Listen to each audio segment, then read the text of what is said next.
Netizen, Apa yang mau lu klarifikasi? udah lihat belum nih podcastnya RO barusan di Deddy Corbuzier? Coba. Kalau ada yang lu harus lu klarifikasi, apa yang mau lu klarifikasi?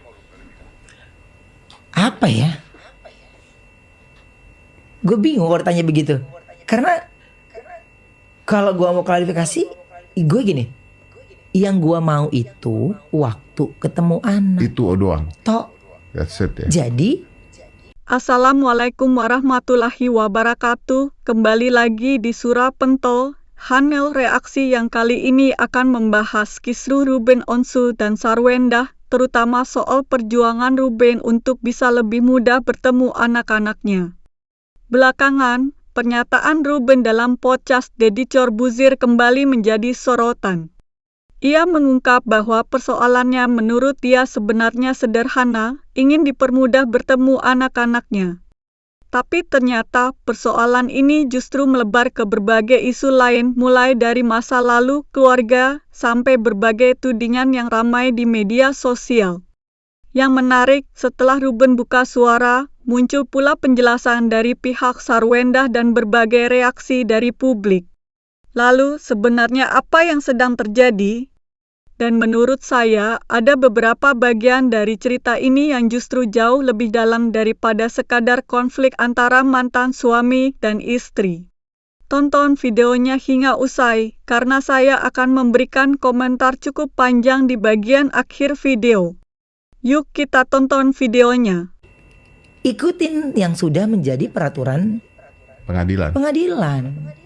Itu doang. Merembetnya kemana-mana gitu.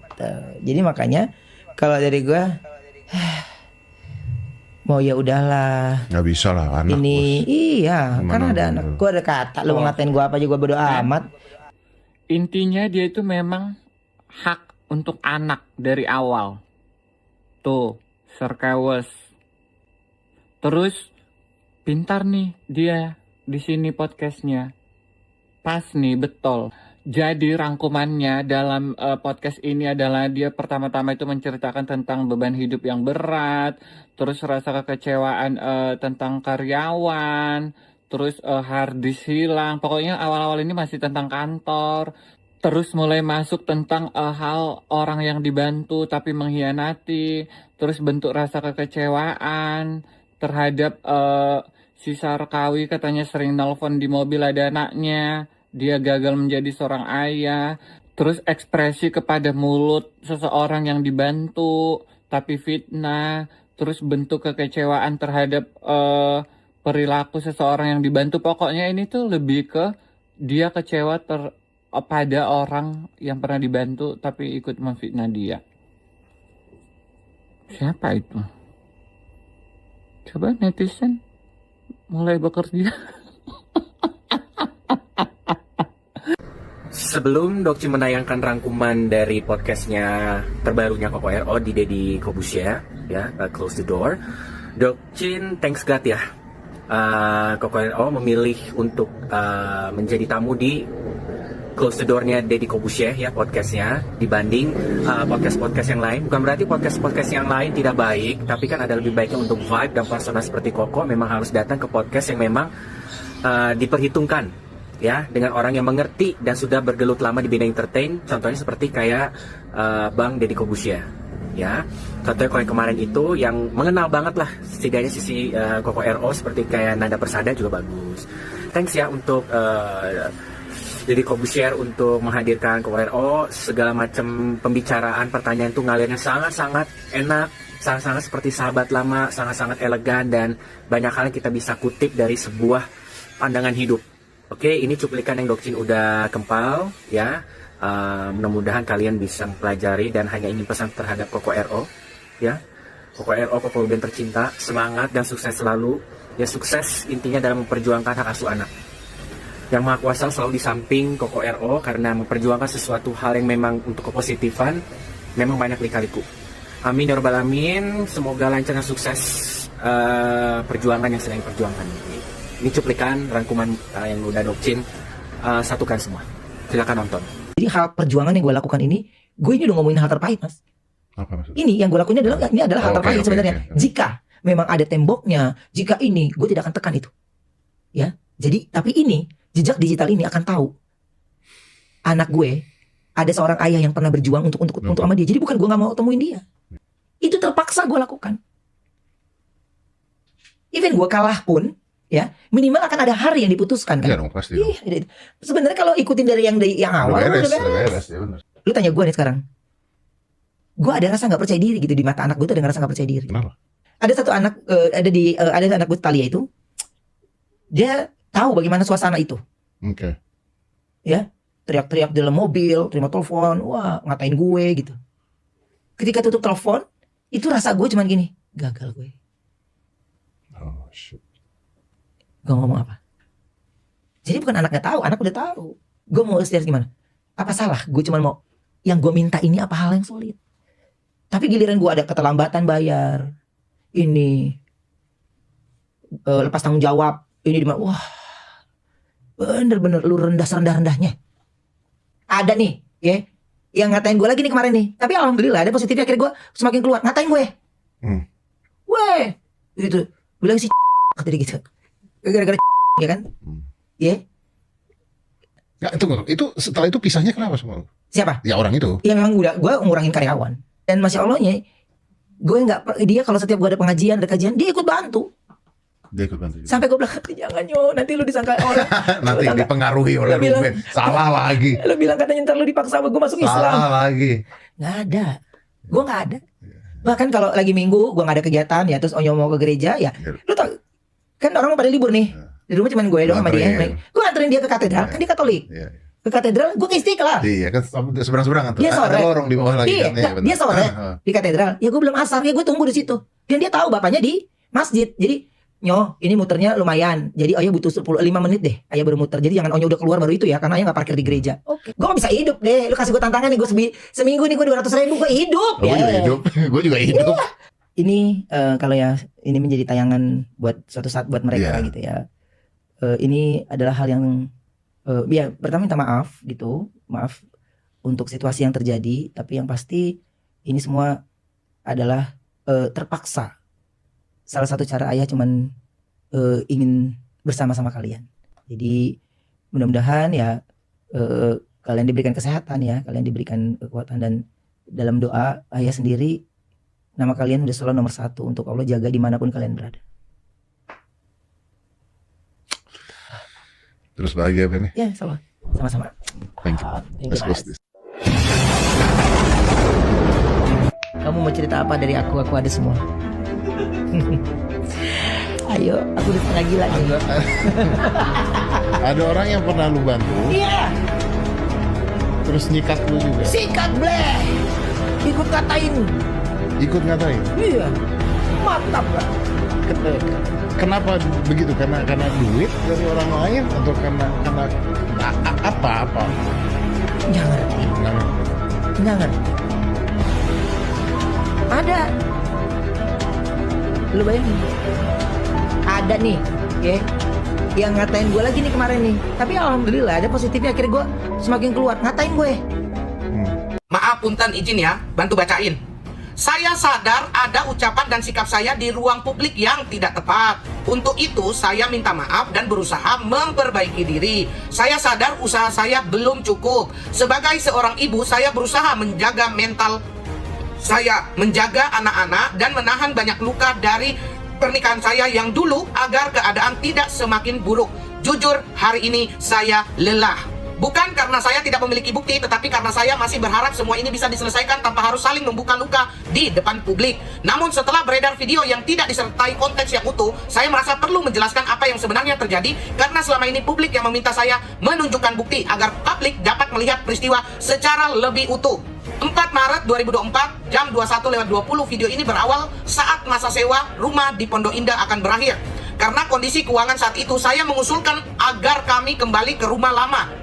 Namun saat itu saya memberitahu bahwa sudah disewa apartemen hotel selama 1 bulan dengan biaya sekitar 120 juta. Menurut saya dana tersebut seharusnya bisa diprioritaskan untuk kebutuhan anak-anak atau rumah. Saya juga hanya meminta jadwal pindah diundur dari tanggal 8 ke 12 ke anak-anak yang masih libur, serta meminta kontak marketing agar bisa mengurusnya sendiri. Namun permintaan tersebut tidak diberikan. Perbedaan soal jadwal pindah dari tanggal 8 ke 12 dan permintaan saya untuk menghubungi pihak marketing akhirnya memicu perdebatan.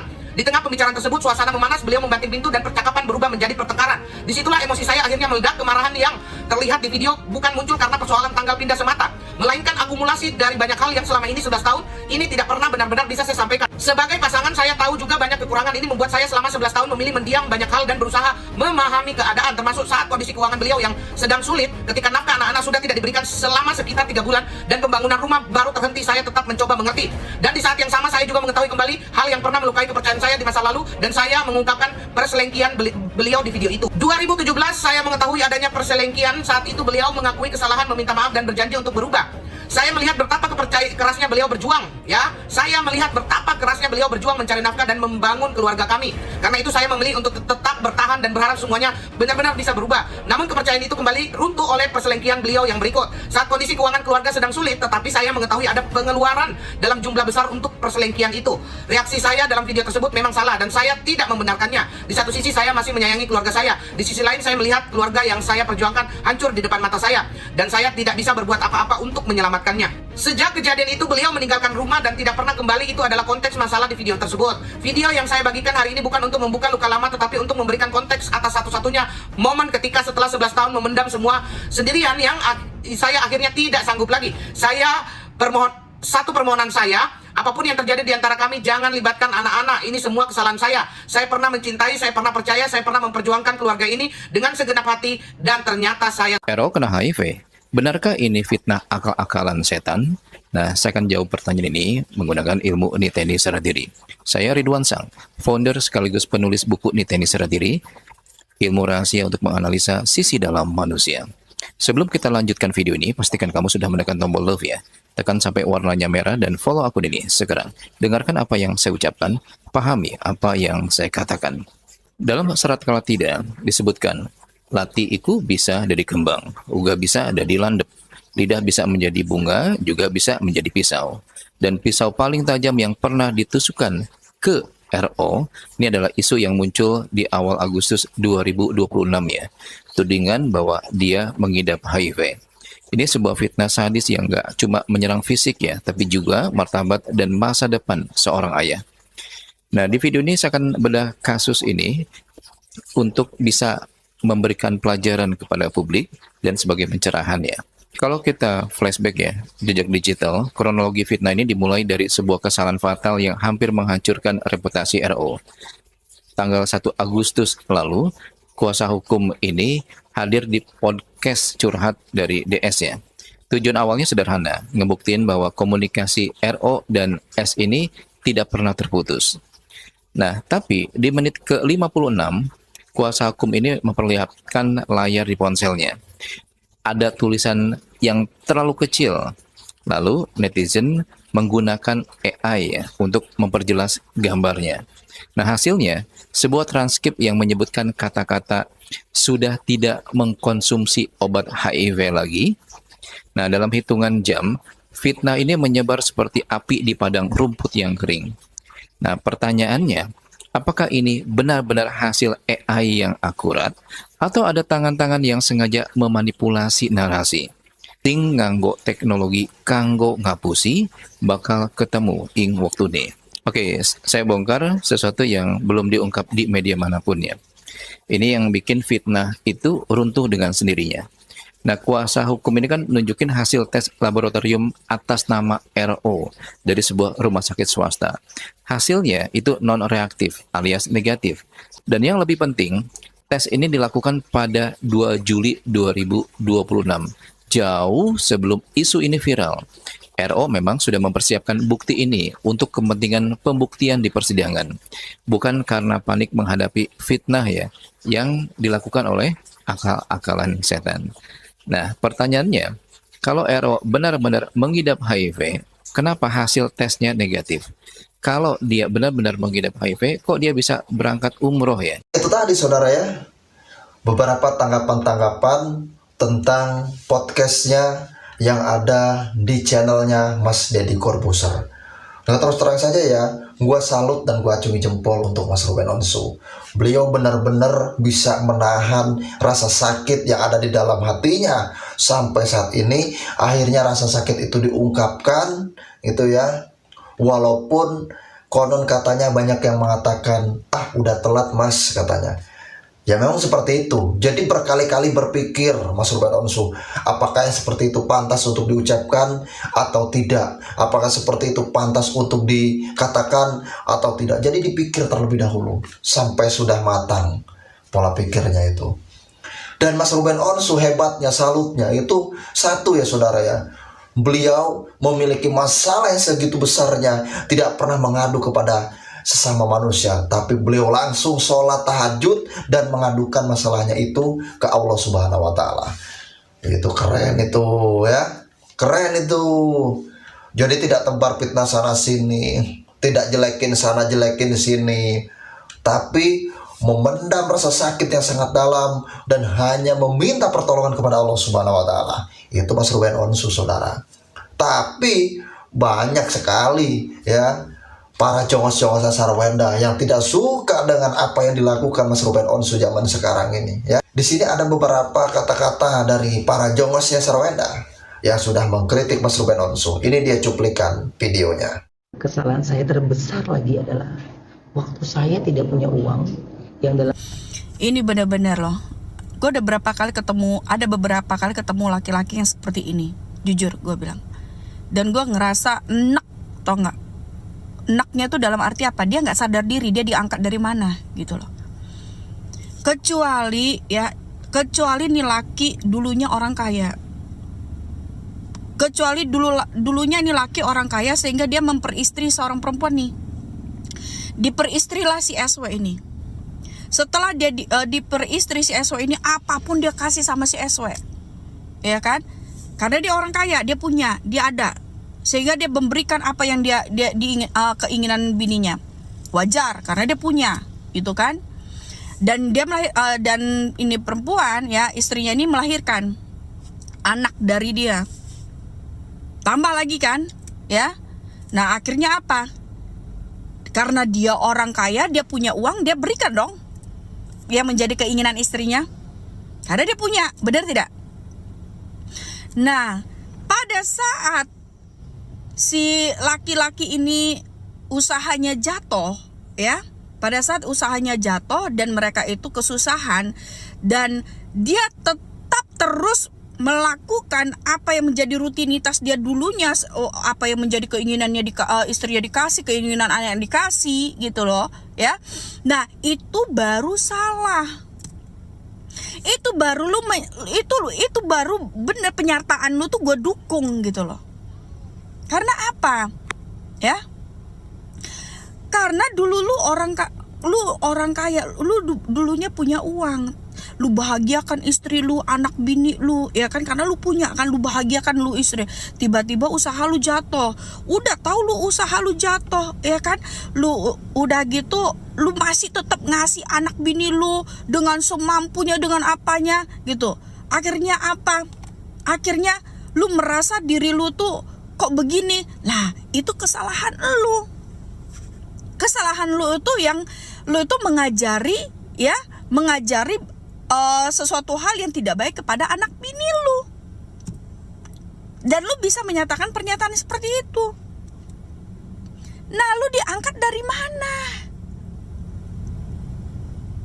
Sama-sama nol, sama-sama tidak punya, ya.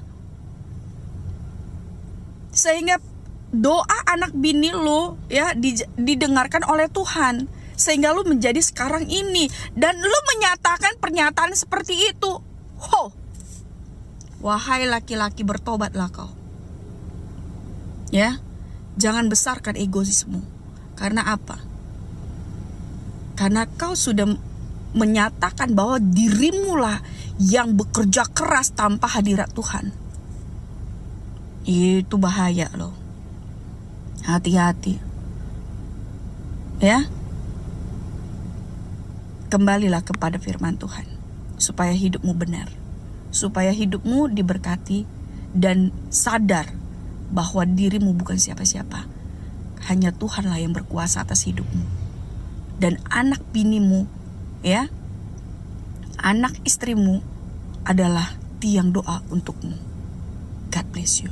Dalam podcast S mengatakan bahwa dia hanya meminta satu rumah. Tapi kenyataannya notaris dia yang pilih dan di sana tertulis dengan kemauannya dia 2 rumah, 3 apa 4 mobil. Apakah menurut Kak Fitri hal-hal seperti ini sering terjadi adanya dugaan pemutar balikan fakta? Pernah nggak Kak Fit menemukan itu gitu loh? Dia ngomong begini nantinya begini gitu loh maksudnya Kak Fit?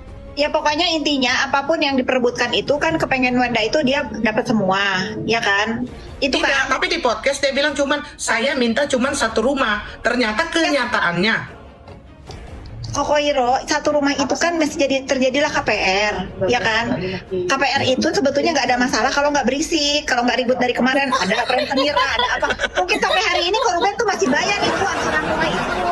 dengar nggak Kak Fitri, bukan sampai di situ.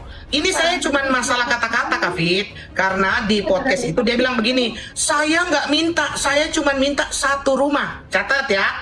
Tapi ternyata pembuktiannya itu notaris dia yang cari, dia minta rumahnya itu di notaris dia meminta dan ada di situ 2 rumah, 3 apa 4 mobil. Maksudnya saya dengar ya, itu nggak sesuai gitu loh. Bukan nggak sesuai. Sebetulnya nih ya, aku tuh kalau mau bela rumah, urusan rumah ini, aku tuh bela ke Wenda loh. Waktu itu ini aku buka di sini ya, aku buka di sini. Ya sudah Wen, kalau misalnya nanti itu rumah misalnya terjual nih, villa yang di situ dilunasin ternyata nggak cukup nih untuk ngelunasin. Aku bisa pakai uangku sendiri Kak, kata Wenda nih. Sisanya kurang lebih gitu ya. Ya sudah nanti kalau memang begitu, kamu balikin nama ke atas nama kamu. Aku tuh udah ngajarin dia begitu sebetulnya. Sebetulnya aku tuh kepengen ya udah lu jangan ribut nih, yang penting. Jadi kecilin layarnya. Yang penting ya udah ini jangan sampai kemana-mana gitu kan, karena kan aku melihat juga Koruben juga bukan nggak mau ngasih. Koruben pun kalau masalah rumah itu ya, tapi ikutin dulu haknya dia juga dipenuhi gitu loh, haknya dia dipenuhi. Kalau sebenarnya aku urusan rumah itu aku juga nggak mungkin lah Wen ini disita karena kan begini-begini. Ya udah misalnya kalau kamu punya rumah, sampai aku bilang ya sudah kalau nggak begini nanti itu dilunasin kan, itu atas nama Koruben, dan nanti lah kalau kamu yang lunasin balik nama Wen. Aku ajarin begitu biar nggak jadi ribut. Tapi kan begini akhirnya sekarang Barderdo. Maksudnya begini Kak Fitri, maksudnya Koko Hiro bertanya seperti begini. Dia menyatakan bahwa dia itu hanya minta 1 rumah. Terus ternyata saya dikasih sama tahu itu kan sebetulnya nggak begitu, bukan hanya 1 rumah yang mau diminta kok Kakak Merah. Ya, 1 rumah itu yang dia pengen minta itu harus menjual semuanya dulu yang ada, dikasih ke dia gitu. Wow. Sebetulnya nggak begitu, bukan hanya 1 rumah yang mau diminta kok Kakak Merah. Ya, 1 rumah itu yang dia pengen minta itu harus menjual semuanya dulu yang ada, dikasih ke dia gitu. Wow. Jadi artinya bukan itu tujuannya itu. Dia hanya minta 1 rumah, betul kata dia. Tetapi 1 rumah itu kan hutangnya masih ada tuh banyak. Koruben itu punya apa. Itu mau dia tuh udah ambil semua, jual semua, lunasin ini ke rumah begitu. Sebetulnya kalau nggak terjadi haknya Koruben ketemu anak ini, mungkin itu akan dilakukan juga buat sama Koruben. Berarti seperti begitu Koko, 1 rumah tapi dia minta jual yang lainnya buat lunasin 1 rumah itu. Paham kan lo? Ya emang minta 1 rumah, tapi itu yang paling besar nilainya. Iya gitu. Iya benar.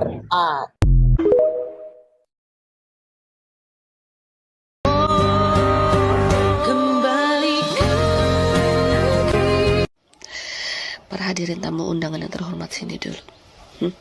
Kita bagosip dulu pagi-pagi ini, ya kan, bagosip terus. Gini, banyak netizen yang pengen aku mengulas tentang anak-anak yang ini pas ketemu sama ayahnya di bandara kemarin, ya kan. Mereka bilang gini, kakak coba bikin video dong, kenapa sih anak itu kok kelihatan bingung gitu, kok kelihatan ngawang kali pas ketemu ayahnya, kok nggak ada reaksi yang happy gitu loh. Iya gitu loh, kenapa gitu. Sementara mereka itu ketemu ayahnya, yang seharusnya anak kecil kalau ketemu sama ayahnya, apalagi ini udah lama nggak pernah ketemu, itu kan pasti akan lari meluk ayahnya tanpa disuruh meluk, pasti meluk gitu, nggak malu-malu atau nggak bingung, nggak ketakutan seperti itu.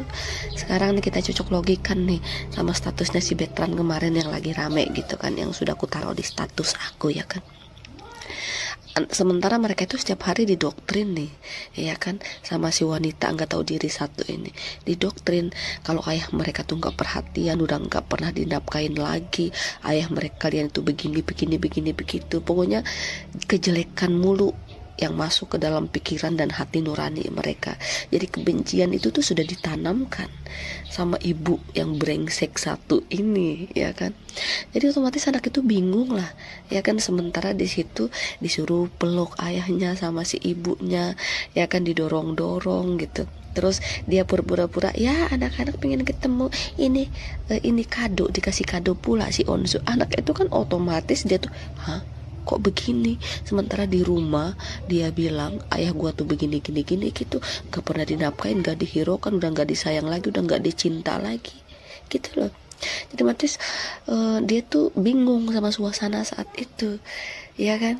Kok bisa ibu gua itu bertopeng bermuka 10 gitu loh, ya. Kok bisa dia menjilat lagi gitu. Apakah ini ada apa-apa, ada sesuatu, ada udang di balik batu gitu pemikiran anaknya. Asal kalian tahu, bingung dia otomatis lah, kok gini. Yang kemarin gue itu sudah ditanamkan kebencian, kemurkaan gitu kan, tapi kok ujung-ujungnya dia yang mengejilat nih ibu gue nih, ya kan. Dia nih ujung-ujungnya nih sama si pesut satu ini juga ikut nih menyapa-nyapa ayah gue kan sih gitu.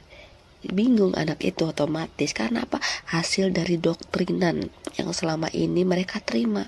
Seharusnya nih pihak perlindungan anak nih, coba tag pihak perlindungan anak, coba teliti lagi muka anak-anak itu. Udah jelas banget di kamera kalau anak itu tuh didoktrin. Iya. Jadi nih untuk pihak-pihak yang bersangkutan nih, bapak-bapak yang terhormat, lanjutkan tentang hak asuh anak ke si Onsu, ya kan. Lagian kata si Bapak Aminola ya, pengacaranya si Onsu, belum ada klarifikasi dari si Onsu atau nggak ada kata-kata dari si Onsu untuk mencabut gitu data yang sudah masuk atau berkas-berkas yang sudah masuk untuk ngambil hak asuh anak, walaupun setelah ketemu si Endah, walaupun setelah si Endah pencitraan kemarin nggak ada dari si Onsu, bagus lah ya. Jadi untuk nih perlindungan anak, minta tolong diperhatikan anak itu lagi, kasihan, selamatkan mentalnya ya, jangan bikin mental anak-anak rusak karena kelakuan si ibu nggak berguna satunya. Cing. Kafit untuk Ruben deh, coba Ruben dulu. Untuk Ruben sayang, aku tuh berteman sama Ruben itu udah lebih berapa ya, hampir 10 tahun kali. Zamannya geprek bensu itu aku udah berteman sama dia kan. Jadi aku tahu bagaimana posisi hidup dia dari aduh Kak, aku suka melo kalau itu, bagaimana dia meratukan Wenda dulu gitu ya. Aku kadang-kadang kalau ngelihat dia meratukan itu, sampai aku ingat banget waktu itu sampai melahirkan di Singapura itu, aku bilang aduh keren banget gitu ya. Maksudnya Wenda pernah menjadi ratu di hidupnya Ruben dan diperlakukan seperti ratu oleh Ruben. Itu yang aku lihat ya. Dan Ruben juga menginginkan yang terbaik buat Wenda dan tentunya buat anak-anak. Pesan aku buat Ruben, inilah kehidupan. Anggaplah ini ujian hidup mungkin terberat buat Ruben. Setelah ujian-ujian sebelum-sebelumnya, ini mungkin yang paling berat di kehidupan Ruben. Tapi percayalah Ruben, Allah itu nggak akan ngasih ujian kalau umatnya nggak mampu untuk melewatinya. Mudah-mudahan perjuangan Ruben untuk bisa lebih banyak lagi dengan anak-anak dipermudah jalannya, dan buat Wenda juga mudah-mudahan ini juga menjadi pelajaran juga. Mau dibilang apapun, Ruben adalah ayah anak-anak kamu. Mau dia siapapun, dia adalah ayah anak-anak kamu. Kita nggak bisa menghapus hidupnya Ruben dari hidupnya anak-anakmu. Sebaik-baiknya sekarang belum telat untuk kalian berdua ini public figure, apalagi Ruben, yang artis kan Ruben ya. Jadi menurut aku ini masih bisa meninggalkan jejak digital buat anak-anak yang baik. orang salah itu biasa. Anak-anak mungkin akan lebih kuat kalau melihat kejadian di hidup orang tuanya ini mungkin jadi pelajaran ke depan buat anak-anaknya. Oh, orang tua gue pernah melewati ini, gue nggak mau nih seperti ini. Nah, ambil positifnya aja. Tapi khusus buat Koruben, tawakal lah Koruben ya. Tawakal, Koruben hanya bisa mendoakan, menunggu, karena mungkin Koruben juga, mohon maaf ya teman-teman, aku nggak tahu di agama lain bagaimana, tetapi di agama Koruben sekarang sebagai seorang muslim, memang Koruben meyakini kewajiban seorang ayah itu kepada anak perempuan itu sangat berat. Itu, jadi Koruben itu mungkin meyakini itu, jadi bagaimanapun dia kepengen hidup dia buat anak-anaknya itu ada gitu. Dan guys, kalian udah lihat video bapak ini belum? Sarwenda dan Ruben tahu bahwa dramanya itu bukan karena mereka nggak bisa. Ruben dan Sarwenda bilang bahwa oh nggak, sebenarnya nggak mau kita itu mau kosong. Kalau lu nggak berdua nggak mau bahwa dramanya ini menjadi konsumsi publik, diam berdua, nggak usah ngomong apapun ke siapapun. Poin kedua adalah dua-duanya masih caper. Nah, kalau ditanya ke depan, lu ngapain datang ke Densu? Ruben juga ngapain gitu loh ngomong-ngomong. Dan netizennya ngapain juga gitu. Kalau misalnya ini anda nggak penting, mereka nggak penting gitu. Mau ngapain saya apapun. Negara Republik ini banyak hal yang butuh sebetulnya lebih jadi fokus perhatian daripada sampai kedua. Yang tiga adalah perjuangin anak-anak lo dengan benar di pengadilan, bukan lewat trial by opinion, bukan lewat media massa kayak gitu. Kalau salah menjawab apa yang masa iya si Ruben disuruh diem dan bilang caper sama bapak ini? Pak, mikir Pak, mikir. Mana ada Pak orang mau diem ketika dia udah difitnah, dipermalukan, dijatuhkan harga dirinya di depan media? Mana bisa orang diam Pak? Di depan media sosial lagi Pak. Coba deh Bapak pikir lagi Pak. Kayaknya ya Bapak yang caper Pak. Ngapain Bapak muncul di media sosial dan komentari masalah Ruben sama Sarwenda? Nih Pak, posisinya balik aja Pak. Seandainya nih Bapak yang saya fitnah dan saya permalukan di depan media sosial, apa Bapak bisa diem? Bisa tenang? Tanpa klarifikasi bahwa berita itu bohong terus? Kayaknya nih Bapak ada yang harus diem dan jangan caper. Oke, agak lain juga nih Bapak. Kalau kita sudah menyaksikan keseluruhan pembahasan tadi, menurut saya ada satu hal yang paling terasa dari semua cerita ini, yaitu persoalan antara Ruben Onsu dan Sarwenda sebenarnya sudah jauh lebih kompleks daripada sekadar siapa yang benar dan siapa yang salah. Saya pribadi melihat bahwa di dalam konflik rumah tangga, apalagi ketika sudah melibatkan anak-anak dan kemudian menjadi konsumsi publik, masalahnya bisa menjadi semakin rumit. Hal yang awalnya mungkin hanya diketahui oleh dua orang ketika sudah masuk ke media sosial, podcast, video, komentar netizen, dan berbagai tanggapan dari orang lain akhirnya berkembang menjadi begitu besar. Dan yang paling membuat saya berpikir adalah posisi anak-anak. Saya tidak ingin menjadi orang yang kemudian merasa paling tahu tentang kehidupan rumah tangga Ruben dan Sarwenda. Kita sebagai penonton hanya melihat potongan-potongan cerita yang muncul ke publik. Kita tidak berada di dalam rumah mereka selama bertahun-tahun. Kita tidak tahu seluruh percakapan yang pernah terjadi. Kita juga tidak tahu seluruh perjuangan, kesalahan, pengorbanan maupun luka yang dialami masing-masing pihak. Jadi menurut saya, kita harus hati-hati sekali ketika memberikan penilaian. Tetapi dari apa yang ditampilkan dalam narasi tadi, saya bisa memahami mengapa persoalan bertemu anak menjadi sesuatu yang sangat emosional bagi Ruben. Sebagai seorang ayah, tentu keinginan untuk bertemu dan tetap mempunyai hubungan dengan anak adalah sesuatu yang sangat manusiawi. Yang saya tangkap dari pernyataan Ruben adalah dia ingin supaya persoalan mengenai anak mengikuti aturan dan keputusan yang sudah ada. Bahkan dia berkali-kali menekankan bahwa yang dia perjuangkan adalah kesempatan untuk bertemu anak-anaknya. Kalau memang persoalannya seperti itu, menurut saya seharusnya jangan sampai masalah orang tua kemudian membuat hubungan anak dengan ayah atau ibunya menjadi semakin sulit. Karena anak bukan pihak yang seharusnya menanggung seluruh beban konflik orang tuanya. Ini yang menurut saya sangat penting. Mau Ruben salah, mau Sarwenda salah, atau bahkan mungkin masing-masing memiliki kesalahan dan versi cerita sendiri-sendiri, anak tetaplah anak. Mereka tetap membutuhkan kasih sayang dari kedua orang tuanya. Saya justru merasa sedih ketika melihat konflik orang tua akhirnya dibicarakan begitu luas di ruang publik. Karena jejak digital itu panjang. Apa yang hari ini dianggap sebagai pembelaan diri, beberapa tahun kemudian mungkin akan dilihat kembali oleh anak-anak ketika mereka sudah dewasa. Mereka bisa mencari video lama, membaca komentar lama, melihat potongan podcast, bahkan membaca berbagai tuduhan yang pernah beredar.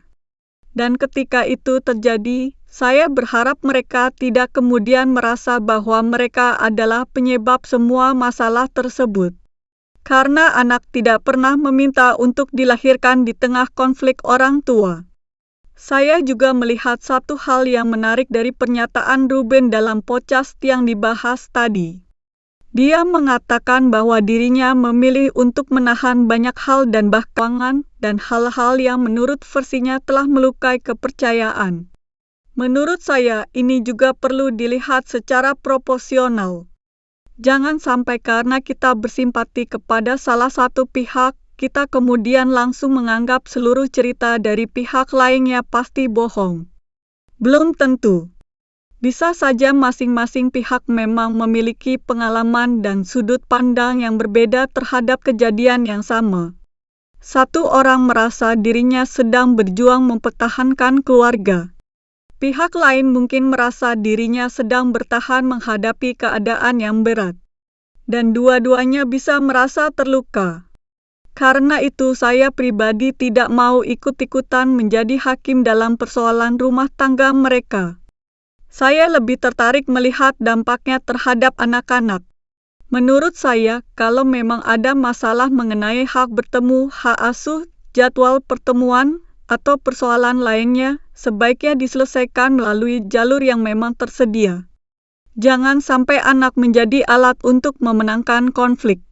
Anak jangan dijadikan senjata. Anak jangan dijadikan alat untuk menyerang mantan pasangan. Dan yang lebih penting, anak jangan sampai dipaksa memilih antara ayah atau ibunya. Karena bagi seorang anak, ayah tetap ayah dan ibu tetap ibu.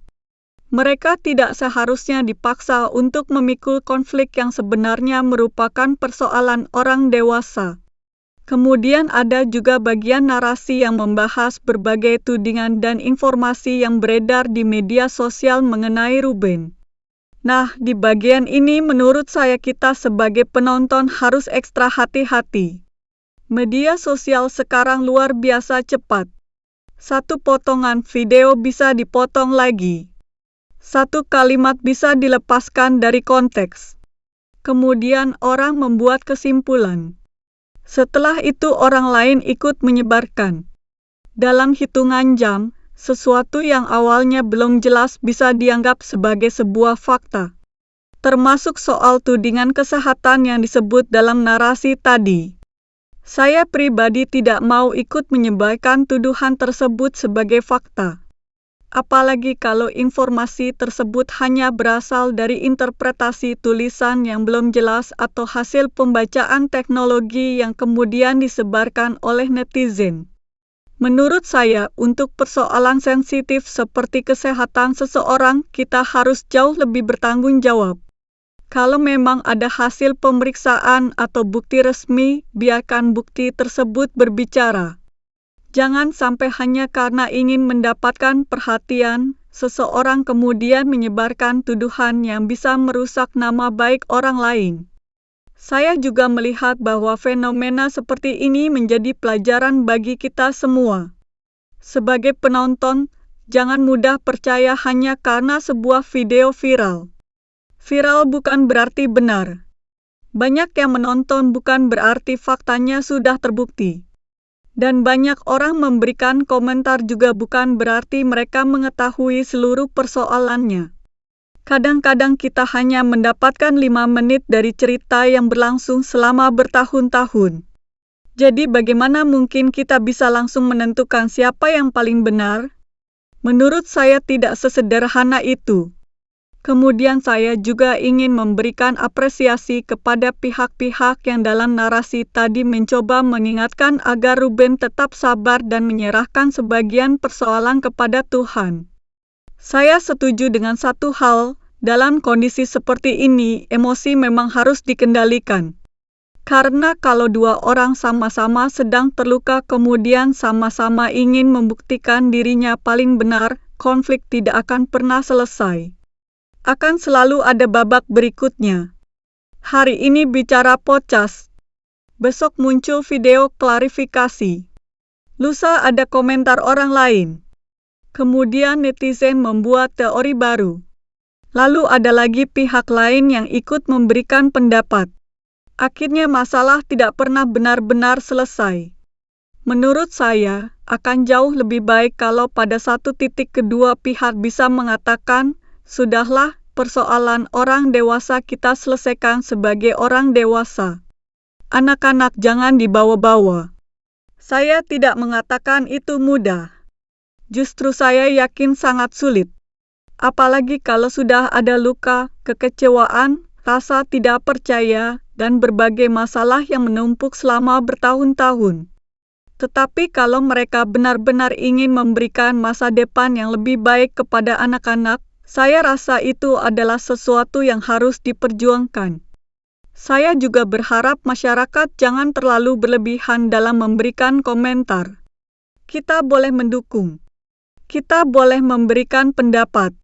Kita boleh merasa simpati kepada salah satu pihak. Tetapi jangan sampai dukungan berubah menjadi penghinaan terhadap pihak lainnya.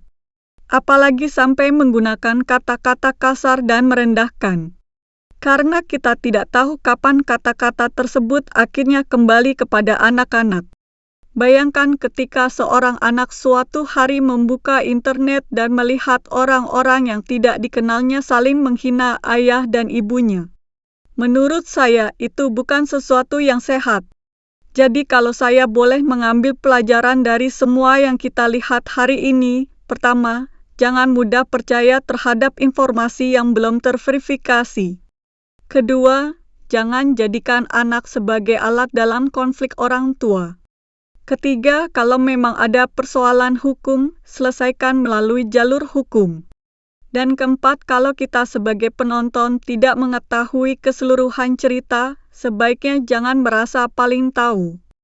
Saya sendiri melihat Ruben sebagai seseorang yang sedang menghadapi persoalan yang sangat berat menurut versi yang dia sampaikan. Dan saya juga melihat Sarwenda sebagai seseorang yang memiliki versi pengalaman sendiri yang menurut narasi tadi juga penuh dengan luka dan kekecewaan. Kita tidak perlu membenci salah satunya. Kita tidak perlu menjadi pasukan pembela salah satu pihak sampai menyerang pihak lainnya. Karena pada akhirnya yang paling penting adalah bagaimana persoalan ini bisa menemukan jalan keluar. Kalau memang Ruben ingin bertemu anak-anaknya, semoga ada jalan yang baik.